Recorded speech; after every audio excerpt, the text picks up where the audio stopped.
هیواتاب کێس؟ باندی هیواتاب.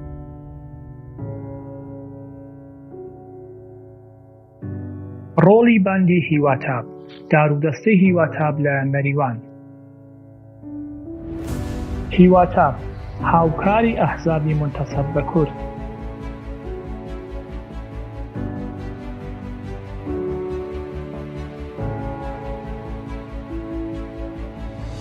هیواتاب سەرهەنگی سوپا لە شاری مەریوان.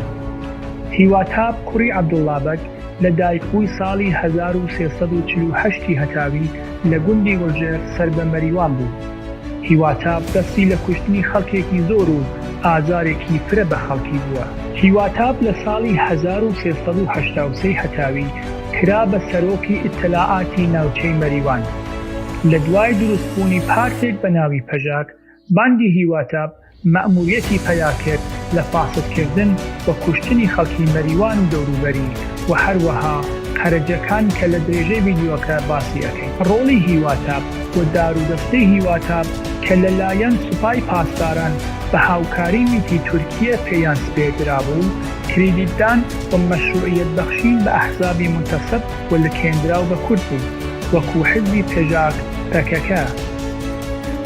مەودای کارەکانی هیواتاب لە ساڵی 76 تا ساڵی 88 هەتاوی درێژەی کێشا کە لەم ماوەیەدا نەخشێکی گرنگیان لە فاسدکردن، کوشتن و دزیکردن لە خەڵک و شەهید فرۆشتن بۆ ئەحزابی منتەسەب بە کورد بوو کە سوپای پاسداران لە ڕێگەی ئەم ئەحزابە بتوانێت بە کاولکردن و فاسدکردن و بێئەخلاقکردنی خەڵکی خێراییەکی یەکجار زۆر ببەخشێت. خەڵکی مەریوان وەکو مەردمانی ناوچەکانی تری کوردەوار خەڵکێکی یاغی و سەرکێش و کۆمەدەر بوون کە هەوڵی باندی هیواتاب لە کۆنترۆلی ئەو خەڵکە دیاری کرا. شەهید فرۆشتن و قەرەجەکانی مەریوان. باندی هیواتاب بێجگە لە دزی، تاڵان، کوشتن و لە ناودانی کوردیەت لە ناو خەڵک، کارێکی تری ئەوە بوو کە قەرەجەکانی ئەکوشت و جلی چەکدارانی حیزبی پەکەکە کە خۆیان بە گریلا ئەناسێنن لە بەری ئەکردن و ئەم مردووانە کە ئێستا وایە شەهید بوون بە حیزبی پەژاک و بە میتی تورکیە ئەفرۆشیە و لەم ڕێگە ئەحزاب لە ناو خەڵکی مەشروعیەتیان پەیا ئەکرد و ئەبوون بە قارەمان و شۆڕەشێر و پێدەی خواستەکانی کورد. لە کاتێکدا هەوڵی باندی هیواتاب نابودی کوردیەت و کوردەوارە.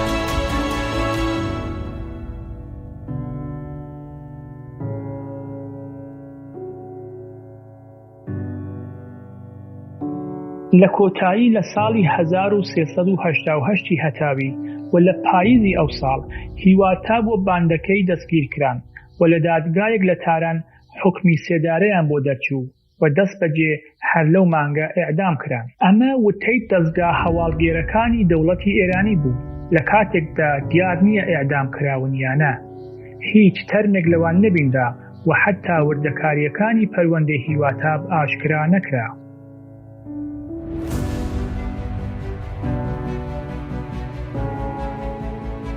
شتێک کە دوای هیواتاب بەجێما پاشماوەکانی هیواتابن کە ئەمڕۆ لە کۆمەڵگای کوردی خەریکی بەڕێوەبردنی نەخشەکانی دەوڵەتی ئێرانی و لە بینبردنی کوردیەت و کوردەوارن.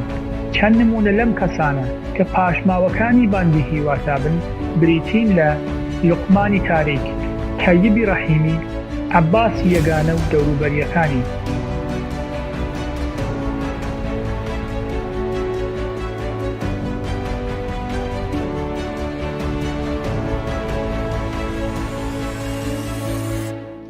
ماجەرای هیواتاب ئەمە بوو. ئەمە ساڵ 88 سەرهەنگە فەرماندەی حەفازەت ئیطلاعاتە مەریوانیان گرت دوای سەفەرە خامنەیی. وتیان ئەم کاورە باندێکی مەخوفی دروست کرد و لە ژێرە نەزەرە سپاهە پاسدارانە ئیدێیەکی فرەی مەردمی تەحتە ناوە پێژاکی ئەگرت و ئەکوشت. مەردمە عادی جنازەکانی ئەفرۆشتەوە هەمزەمان لە کارە قاچاخە ئینسان، مەوادە مخدر، قاچاخە مەشروب. لە مەریوانە فعالیەت و گوستەردەی بوو لە ئوستانە کوردستانە. پس باند خیلی باندە گەورەیەکە ئەچێتە ناوە حەوزەهای قاچاق و مەواد و کاسبی و کۆڵبەری و تەمامە ئەم کارانە ئەکا. لە کنارە ئەمە مەسئلێ بۆڵ دەکەن و تحت ناوە ئەوەی کە جنازە ئەفرۆشێتەوە بە سپاهە پاسداران کە ئەنەهوو سپاهە پاسداران خەبەری نییە هیواتاب خەریکە سەرخۆد ئەم کارە ئەکا. لە سوێتێکە وان نییە. کارکردە هیواتاب چ بوو؟ هیواتاب مەشیە بەهاتایە عەرسەی ڕقابەتیە جەدیدێک پارەدایم شیفتێکی لە مبارزاتە کوردی بکردایە. لەزا لەگرا مەشیە چی بکردایە؟ هیواتاب مەشەیە بەهاتایە مەحبوبیەتی بە جەریانێک بەناوی پێکاکا تحت ناو مبارزاتە مسلحانە بدایە. پێکاکایە مەوجودە کە ئەنەهوو لێیان ئەکوژێت و دەرگیریە مسلحانیان هەست. ئەمە چه سەمەرەیەکی بوو؟ دوو سەمەر. سەمەرە ئەووەڵ بە خەڵکی کوردەوار ئەیوت نیرویە بەناوە پێکاکاتە کە دەوڵەتی ئێران شەڕ ئەکا و جنازەی لێ مەوجودە. ئەی بۆ لە نیروەکانە پەکەکەی کوشت نەیە کوشت نەی ئەتوانی لێیان ئەترسیا؟ نە. مەسەلە سەرێوەسە ئەو نیروە ئیشێ بمێنێت قەوامی بێت کارکردە ترێکی هەست. هەزینەکان تەحمیلە کردو مەردمە عادی. ئەمە ئەوونۆ قەحرەمان و ئەوونۆ قەحرەمانە پەکەکە و تەشکیلاتە مەخفی ببوون و تەشکیلاتە مەخفی نەوگەن. ئەمە جنازەکانە ئەمانەی کە ئەکوژریان بە دەوڵەتە تورکیە بە عنوانە مبارزەی ئێران تەکە پێکاکە ئەفرۆشیاوە. ئەمەلەن دەوڵەتە ئێران هیچ دەرگیریەکی تەکە پێکاکە نەبوو. پێکاکە ساختە و پەرداختە و بەچە خۆیەسی. وەلی دەوڵەتە تورکیە ئیشی گەوج بوێ خواخواڵی ناگرێت دەوڵەتە ئێران خەریکە جنازە نیشانەدا تەحویلەدا. ئەوە نییە لیانی داگە کوشتەگنی قڕی کردگەن. ئەمە ڕوویەکی پێکاکە بوو هیواتاب بوو. ئەمە هیواتاب ئەلا ڕەخماوەی کە مەئمور کریاوە دەستی واز کریاو بوو ئەم کارە هەمزەمان هیواتاب ئێشێ مقاومەتهای جامعەی کوردەواریش لەبین بووە ئەنچە کە پێی ئێژن ئەخلاق. لەذا ئێشێ فساد گوستەرش بێتە ناوە جامعە. خورجەکەی وێت و چی؟ ئەوەیەوەی کە بنیانە جامعەی تر نامێنێت، بنیانە خانەوادە نامێنێ. جامعە لە ناو سەتح زندگی ئیجتیماعیە ئیعتماد باوەڕ متمانە بە یەکتری نامێنێت. تۆ ئەوێنی پێوەرەکان لە مەردانگی و قەومیەت و خۆشەویستی ئەگۆڕێت ئەوێتۆ پوڵ مەنافع کێم کارەکە؟ باندە هیواتاب ئەمسالە هیواتاب کە شوعباتە مختلف ئەگرن. خب لەگرا لەولاوە پێکاکا گەورە ئەکەن لەولاوە دەوڵەتە تورکیشی پێ ئەخەڵەتێنن لەملا چکارەکەن لەملا تەمامە جامعەی کوردەوار ئەووەڵەن پەکاکاکەنە ناو زەهنی تحت ناو مبارزە سویچ ئەکەن پارادایم شیفت ئەکەن و تۆ ئەوینی اتفاقێکە کەوتکە لە کوردەوارە زەهنە مەردمە ئێمە شیفتێکی تری پارادایمی کردگە لە مبارزاتی بەناوە کوردبازی. ئیستە مەردمە ئێمە فکرەکە دوو چەرخە سواری بکە ژن مبارزەس، فکرەکە ژن خۆی ڕوت بکات و مبارزەس. مەردمە ئێمە فکرەکە ژن ڕەوابەتە متعدد جنسی بوێت مبارزەس. ئەمە پێشکەوتنە ئێمەس. ئەمریکا لە جامعەی ئێمە دوست دختەر و دوست پسەری هەس و ڕەوابەتە متعدد جنسی هەس و غیرەتمان نەماگە و باوەڕهای ئائینی و مەسهەبی و دینی و سنەتی و کوردی و پەیوەندهای ئیجتیماعیمان نەماگە ئێمە پێشکەوتگین چون باسەوادین چون چوبینە دانشگا. نە دەوڵەت تۆی هدایەت کردە بۆ ئەگرا. لذا ئێستا لە زەهنی ئێمە هەچیشتە گۆڕیاکە معانی مەوجود نییە. بەرداشتەکان ئێمە کولەن غەڵەتە لە ئەوزا ئەو جۆرە نییە کە ئێشێ دوێت. ئەمە هیواتاب بوو. هیواتاب کێهای لەگەڵا بوو مشخەسەن. هیواتاب چی کرد؟ هیواتاب مەشەش فەسادێکی گوستەردەی عمومی کرد و جەریانەکە ئەوەنە گەندی هاتووبان بنەخەرە حاکمیەت لە جێگەیەکە مەشێبی و تایتر بەسە بۆ خاتریەوەی تر مردم خەریکە ئاشکارا بە حەجمە فەسادەکە ئەوێنێ. لذا مهرەیەکە خۆی گەورەی کرد بوو، مهرەیەکە خۆی داینیا بوو، خاص تەقزیە کرد، خاص فەسادی کرد، خاص حاڵی کرد. ئیسە کارکردی تەمام بووکە. دەڕاستایە تەداومە مووقیەتێکم ئاغا خوڵقاندگێستی بۆ حاکمیەت ئێشێ ئەم ئاغا ئیستە بڕاتە ناوە فازێکی تر. زاهرەن گرتی گیانە ئەیدامیان کردگە نە کەسێ زانی جنازەکەی والەکوێ یعنی عکسەکەی دیگە نە جنازەکەی چاو پێکەوتکە نە عکسەکەی مەوجودە هیچ کەس نازانێ هیواتاب کووە. ژن ئەیدامیان کرد دەر سکوت و بردیان و لە قەورسانە خاکیان کرد کەس نازانێ هیچ. ئەی بەقایای هیواتاب کێ بوون؟ ئەی هیواتاب کێ بوو؟ با من بڕێک ئەخبار کە لە مەریوانەوە بۆم هات کە بۆتان بخوێنمەوە.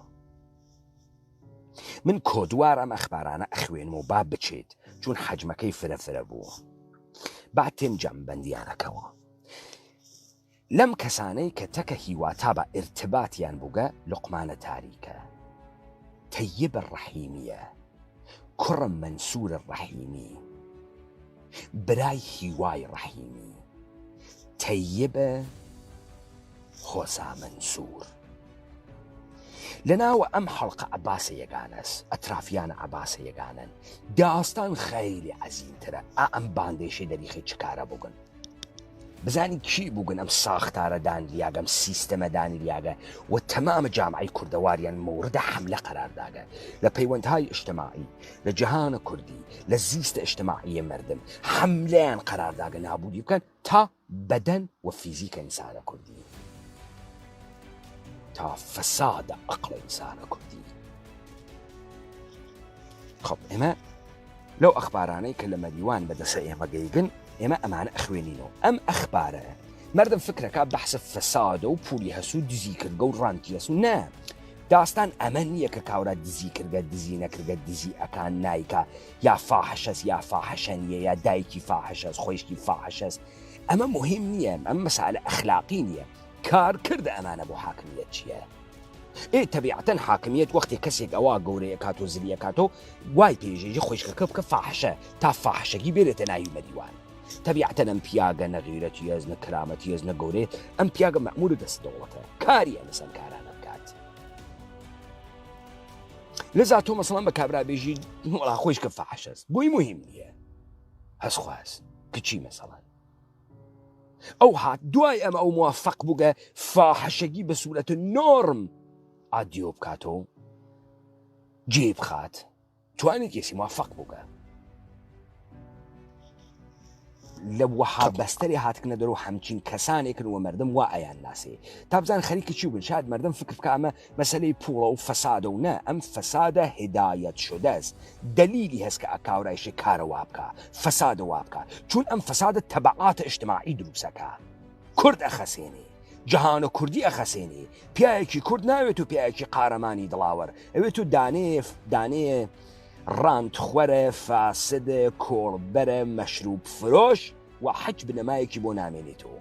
ماڵەکەی ئەنێتە اختیارە توریزم تا شەوێ 500,000 تومەن پوڵ دەربێرێ، 2 ملیۆن تومەن پوڵ دەربێرێ. خروجیەکەی ئەوێت و ئەوە وا جامعەیە نابوو دەکەن.